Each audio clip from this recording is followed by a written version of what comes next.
ವೀಕ್ಷಕರೇ, ನಿಮ್ಮೆಲ್ಲರಿಗೂ ಸ್ವಾಗತವನ್ನು ಮಾಡಿ ಇವತ್ತು ಗದಗಿಗೆ ಸಿದ್ದರಾಮಯ್ಯನವರು ಭೇಟಿ ಕೊಟ್ಟರು. ರಾಜ್ಯದ ಮುಖ್ಯಮಂತ್ರಿಗಳು ಮೊದಲನೇದಾಗಿ ಹೆಲಿಪ್ಯಾಡ್ಗೆ ಬಂದರು.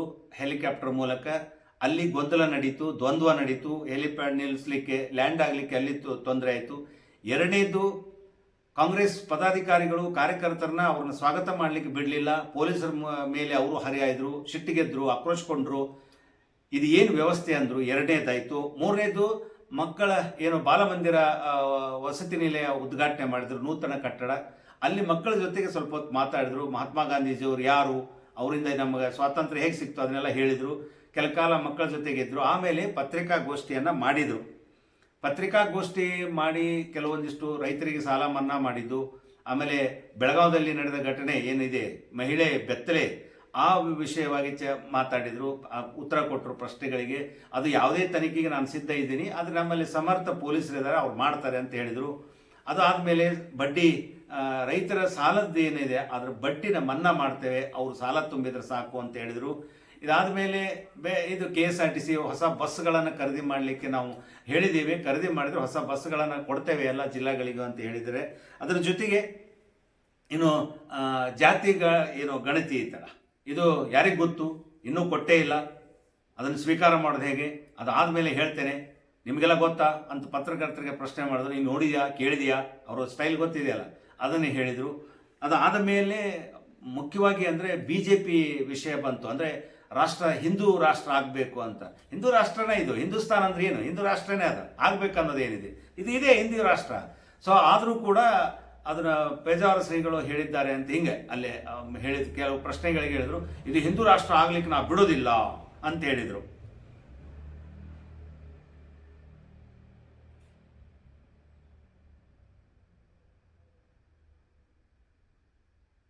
ಹಿಂದೂ ರಾಷ್ಟ್ರ ಆಗೋಕ್ಕೆ ಸಾಧ್ಯ ಇಲ್ಲ. ಯಾಕಂದರೆ ಇಲ್ಲಿ ಎಲ್ಲರೂ ಇದ್ದಾರೆ, ಕ್ರಿಶ್ಚಿಯನ್ ಇದ್ದಾರೆ, ಮುಸ್ಲಿಂ ಇದ್ದಾರೆ, ಜೈನರಿದ್ದಾರೆ, ಬೌದ್ಧರಿದ್ದಾರೆ, ಎಲ್ಲ ಹೇಳಿದರು.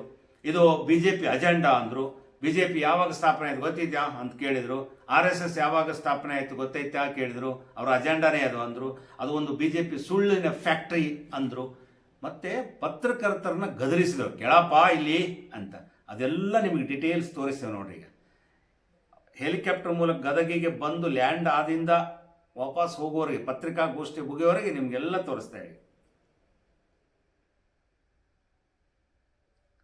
ವೀಕ್ಷಕರೇ, ನೀವು ನೋಡಿದಿರಲ್ಲ ಸಿದ್ದರಾಮಯ್ಯನವರು ಇವತ್ತು ಗದಗಿನ ಭೇಟಿ.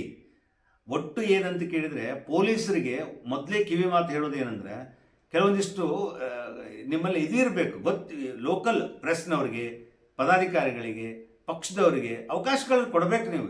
ಏನು ಹಂಗೇನಿದೆ, ಸರ್ವಾಧಿಕಾರನ ಪ್ರಜಾಪ್ರಭುತ್ವ ವ್ಯವಸ್ಥೆನ, ನಿಮಗೆ ಹೆಂಗೆ ಕರ್ತವ್ಯ ಇರುತ್ತೆ ನಮಗೂ ಹಂಗೆ ಇರ್ತಾವೆ, ತಿಳ್ಕೊಳ್ಬೇಕು ಅದನ್ನು. ಯಾರು ಬತ್ತ ಹೀಗಾದ ಕೂಡ ಆಕ್ರೋಶ ಆಗ್ತೈತಿ, ಜಗಳ ಆಗ್ತಾವೆ, ತಂಟೆ ಆಗ್ತಾವೆ. ಬರೀ ನಿಮ್ಮದೇ ಅಧಿಕಾರ ಅಲ್ಲ. ಆಮೇಲೆ CM ಅವರು ಕೂಡ ಪತ್ರಕರ್ತನ ಗದರಿಸುವಂಥದ್ದು, ಅಭಿವ್ಯಕ್ತಿ ಸ್ವಾತಂತ್ರ್ಯ, ಪ್ರಶ್ನೆ ಮಾಡೋದು ನಮ್ಮ ಜವಾಬ್ದಾರಿ, ಉತ್ತರ ಹೇಳೋದು ನಿಮ್ಮ ಜವಾಬ್ದಾರಿ. ಆ ಸ್ಥಾನದಲ್ಲಿ ನೀವು ಇದ್ದೀರಿ, ಉತ್ತರ ಕೊಡೋ ಆನ್ಸರಬಲ್ ಸೀಟಲ್ಲಿ ಇದ್ದೀರಿ, ಉತ್ತರ ಕೊಡ್ಬೇಕು ನೀವು. ನಮಗೆ ಮರು ಪ್ರಶ್ನೆ ಕೇಳೋದಲ್ಲ, ನೋಡಿದ್ರಾ ಕೇಳಿದ್ರಾ ಅಂತೇಳಿ. ವಾಪಸ್ ನಮಗೂ ಮಾತಾಡೋಕೆ ಗೊತ್ತಿರ್ತಾವೆ, ಬಟ್ ಮಾತಾಡೋದಿಲ್ಲ. ಯು ಆರ್ ದ CM, ನಿಮಗೆ ರೆಸ್ಪೆಕ್ಟ್ ಕೊಡ್ಬೇಕು ಅನ್ನೋದು ನಮ್ಗೆ ಗೊತ್ತಿರುತ್ತೆ.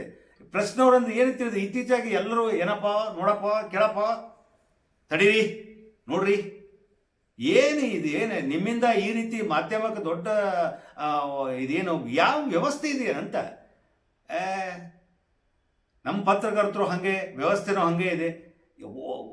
ವಾಪಸ್ ಮಾತಾಡೋದು ಕ್ಷಣ ಮಾತ್ರ. ಮಾಧ್ಯಮಕ್ಕೊಂದು ಅದು ಪತ್ರಿಕಾ ರಂಗ, ಇದು ಕೂಡ 4ನೇ ಅಂಗ. ನೀವು ಅದಕ್ಕೆ ಆಮೇಲೆ ನೀವು ಹೇಳಿದ್ದು ಬರೀರಿ, ಇದರ ಬರೀರಿ. ಹುಬ್ಬಳ್ಳಿಯಲ್ಲಿ ಅದನ್ನೇ ಹೇಳಿದರು, ಗದಗಲ್ಲೇ ಅದನ್ನೇ ಹೇಳಿದರು.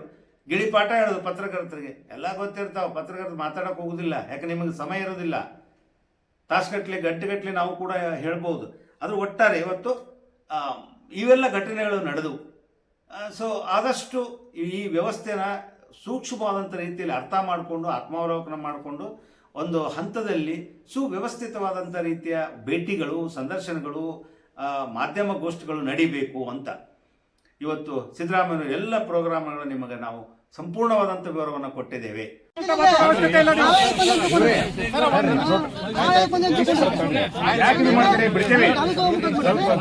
ಸರಿ ಮಾತಾಡ್ರಿ ಸರಿ ಮಾತಾಡ್ರಿ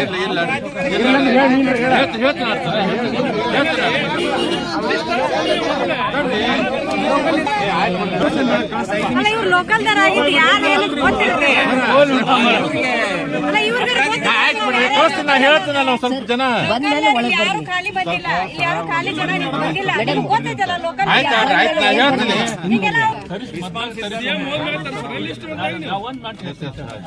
ಈಗ ರೆಸ್ಪಾನ್ಸಿಬಲ್ ಅದ್ರಂತೆ ಹೌದಾ, ಅದಕ್ಕೆ ನಾವು ತಕರಾರು ಮಾಡಂಗಿಲ್ಲ. ಆದ್ರೆ ಬಿಫೋರ್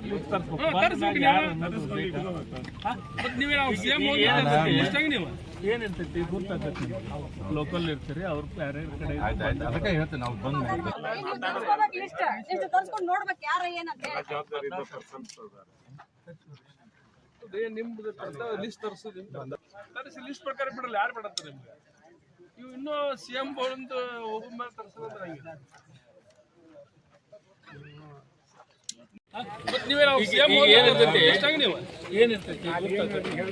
ಲೋಕಲ್ ಇರ್ತೀರಿ, ಅವ್ರು ಬೇರೆ ಕಡೆ ಅದಕ್ಕೆ ಹೇಳ್ತೇನೆ ನಾವು ಬಂದ ಮೇಲೆ ಯಾರು ಬಂದಾಗ ಬಿಟ್ಟಾರಂತ ಇದು ಸರ ಮೇಡಮ್ ಇದು ಪ್ರೆಸ್ ನರ್ಗೆ ಅಂತ ಅಂದ್ರೆ ಇದು ಕ್ಯಾನ್ಸಲ್ ಮನವಿ ಕೊಡೋಕೆ ಬಂದ ಮ್ಯಾಗ ಈಗ ಮೇನ್ ಲೀಡರ್ ಇಲ್ಲಿ ಯಾರು ಖಾಲಿ ಬಂದಿಲ್ಲ, ಇಲ್ಲಿ ಯಾರು ಬಂದವ್ರು ಖಾಲಿ ಬಂದಿಲ್ಲ, ಆ ಕಡೆ ಕೊಡಂಗಿಲ್ಲ ಅಂತ ಹೆಂಗ್ ಸರ್ ನೀವು? ಇಲ್ಲಿ ಬಂದ್ ನಿಂತವ್ರಿಗೆಲ್ಲ ಹೋಗ್ರಿ, ಆ ಕಡೆ ಹೋಗ್ರಿ, ಆ ಕಡೆ ಹೋದ್ರೆ ಖಾಲಿ ಅದಾರ ಇಲ್ಲಿ ಜನ ಬಂದವರು ಮಾತಾಡ್ಬಾರ್ದು. ನೀವು ತರ್ಸ್ಕೋಬೇಕು ಲಿಸ್ಟ್. ಸಿಎಂ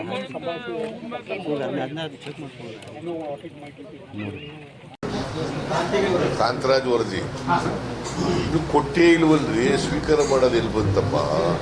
ಈಗ ವರದಿ ಕೊಟ್ಟ ಮೇಲೆ ಸ್ವೀಕಾರ ಮಾಡೋದು. ಇನ್ನು ಪರ್ಮನೆಂಟ್ ಬ್ಯಾಕ್ವರ್ಡ್ ಕ್ಲಾಸ್ ಕಮಿಷನ್ನವರು ವರದಿ ಕೊಟ್ಟಿಲ್ಲ. ಅವರು ಕೊಡಕ್ಕೆ ಬಂದಾಗ ನಾವು ವಿಚಾರ ಮಾಡ್ತೀವಿ, ನಂಬರ್ 1. ನಂಬರ್ 2, ಈಗ ಕೆಲವರು ವಿರೋಧ ಮಾಡ್ತಾ ಇದ್ದಾರಲ್ಲ, ಆ ವರದಿ ವೈಜ್ಞಾನಿಕವಾಗಿಲ್ಲ ಅಂತೇಳಿ ವಿಚಾರ ಮಾಡ್ತಾ ಇದ್ದಾರಲ್ಲ. ವರದಿನೇ ಬಂದಿಲ್ಲ, ಇನ್ನ ವರದಿ ಏನು ಅದು, ವರದಿನಲ್ಲಿ ಏನಿದೆ ಅಂತ ಗೊತ್ತಿಲ್ಲ. ಆದರೆ ಊಹಾಪೋಹದ ಮೇಲೆ ವಿರೋಧ ಮಾಡ್ತಾ ಇದ್ದಾರೆ. ವರದಿ ಬರಲಿ, ನೋಡೋಣ. ನಿಮಗೆ ಗೊತ್ತಾ ವರದಿನಲ್ಲಿ ಏನಿದೆ ಅಂತ? ಅವ್ರಿಗೆ ಗೊತ್ತಾ? ನನಗೆ ಗೊತ್ತಿಲ್ಲ. ಚೀಫ್ ಮಿನಿಸ್ಟರ್ ಆಗಿ ವರದಿನಲ್ಲಿ ಏನಿದೆ ಅಂತ ತಾನೇ ಅದು ವೈಜ್ಞಾನಿಕವಾಗಿದೆಯಾ ಅವೈಜ್ಞಾನಿಕವಾಗಿದೆಯಾ ಅಂತ ಗೊತ್ತಾಗೋದು. ಇನ್ನು ವರದಿ ಬರೋಕ್ಕೆ ಮುಂಚಿತವಾಗಿ ಮಾತಾಡಿದ್ರೆ ಅದು ವೈಜ್ಞಾನಿಕವಾಗಿಲ್ಲ ಅಂತಂದ್ರೆ ವರದಿ ನೋಡ್ದೇನೆ ಮಾಡಿದ್ರೆ. ಶಕ್ತಿ ಯೋಜನೆಗೆ ಪ್ರತಿ ವರ್ಷ ಎಷ್ಟು ಹಣ ಖರ್ಚಾಗ್ತದೆ, ಫ್ರೀಯಾಗಿ ಮಹಿಳೆಯರೆಲ್ಲ ತಿರುಗಾಡ್ತಿರಲ್ಲ, ಅದಕ್ಕೆ ಹಣನ ಸರ್ಕಾರ ತುಂಬಿಕೊಡ್ತದೆ KSRTCಗೆ. ಗೊತ್ತಾಯ್ತಾನೆ ಹೇಳದ್ದು ನಿಮಗೆ? ಆಗ್ತದೆ. KSRTCಯಿಂದ ಫ್ರೀಯಾಗಿ ಟಿಕೆಟ್ ಕೊಡ್ತಾರೆ ಹೆಣ್ಮಕ್ಳಿಗೆ. ಅದು ಎಷ್ಟು ದುಡ್ಡು ಆಗ್ತದೆ ಅಷ್ಟು ದುಡ್ಡನ್ನು ನಾವು KSRTC ನಾನು ಹೊಸ ಬಸ್ಗಳನ್ನು ತಗೊಳಕ್ಕೆ ಹೇಳಿದ್ದೀನಿ. KSRTC ಅವರಿಗೆ, ಸಾರಿಗೆ ಇಲಾಖೆಯವರಿಗೆ ಹೊಸ ಬಸ್ಸುಗಳನ್ನು ಖರೀದಿ ಮಾಡಿ ಎಲ್ಲೆಲ್ಲ ಅಗತ್ಯ ಇದೆ ಅಲ್ಲೆಲ್ಲ ಹೊಸ ಬಸ್ಗಳು ಕೊಡಿ ಅಂತ ಹೇಳಿ. ಬರಗಾಲ ಈಗ ಎಂಥದ್ದು ಕ್ಯಾಶ್ ಕಾರ್ಡ್, ಅದು ಕ್ಯಾಶ್ ಕಾರ್ಡ್ ಬ್ಯಾಂಕು ಕೊಟ್ಟಿರ್ತಕ್ಕಂಥ ಸಾಲ, ಬೇರೆ ಸೊಸೈಟಿಗಳಲ್ಲಿ ಕೊಟ್ಟಿರ್ತಕ್ಕಂಥ ಸಾಲ, ಅದು ರೈತರಿಗೆ ಕೊಟ್ಟಿದ್ದೀರಲ್ಲ ಸಾಲ, ಅಸಲು ಕಟ್ಟಿಬಿಟ್ರೆ ಬಡ್ಡಿ ಮನ್ನಾ ಮಾಡ್ತೀವಿ. ನಾನು ಹೇಳಿರೋದು ಅಸೆಂಬ್ಲಿನಲ್ಲಿ, ಅಸಲು ಕಟ್ಟಿದವರಿಗೆ ಬಡ್ಡಿ ಮನ್ನಾ ಮಾಡ್ತೀವಿ. ನೋ ಕನ್ಫ್ಯೂಷನ್, ಟೈಮ್ ಇಲ್ಲ. ಅಸಲು ಕಟ್ಟಿಬಿಟ್ರೆ ಬಡ್ಡಿ ಮನ್ನಾ ಮಾಡ್ತೀವಿ. ಹೇಳು.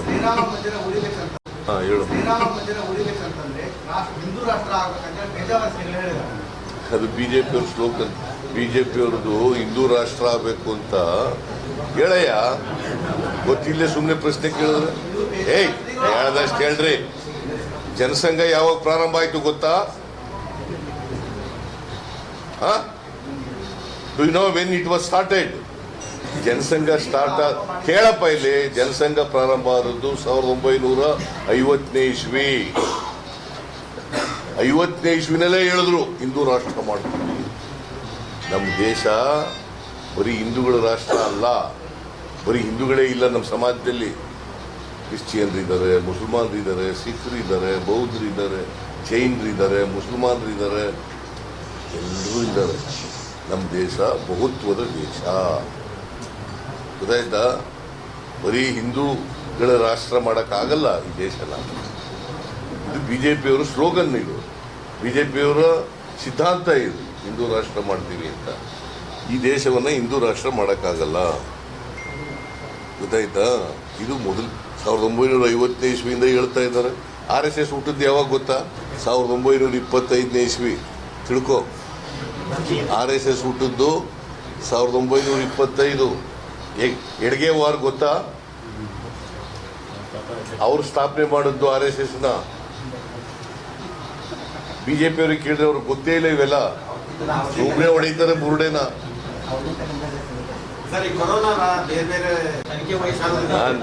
ನಾನು ಎಲ್ಲಿಗೆ ಬೇಕಾದ್ರೂ ವಹಿಸಕ್ಕೆ ತಯಾರಾಗಿದ್ದೀನಿ. ತನಿಖೆ ಮಾಡಿಸೋಕ್ಕೆ ತನಿಖೆ ಆಗಬೇಕು, ತಪ್ಪಿಸ್ತರಿಗೆ ಶಿಕ್ಷೆ ಆಗಬೇಕು. ನಮ್ಮ ಪೊಲೀಸ್ನವರೇ ಕೇಪಬಲ್ ಇದ್ದಾರೆ. ತನಿಖೆ ಮಾಡಿ, ಎವಿಡೆನ್ಸ್ ಕಲೆಕ್ಟ್ ಮಾಡಿ, ಟ್ರಯಲ್ ಮಾಡಿ, ಕೋರ್ಟನ್ನು ಒಪ್ಪಿಸಿ ಶಿಕ್ಷೆ ಕೊಡಲಿಕ್ಕೆ ನಮ್ಮ ಪೊಲೀಸ್ನವರೇ ತಯಾರಾಗಿದ್ದಾರೆ, ನಮ್ಮ ಪ್ರಾಸಿಕ್ಯೂಷನ್ನೇ ತಯಾರಾಗಿದೆ. ಗೊತ್ತಾಯ್ತಾ? ರೆಡಿ, ನಡ್ರಿ. ಆಸ್ಕ್ ನ್ಯೂಸ್ ಇದು ಎಲ್ಲರಂತಲ್ಲ, ನಿಮ್ಮ ಅನಂತ್. ನಮಸ್ಕಾರ.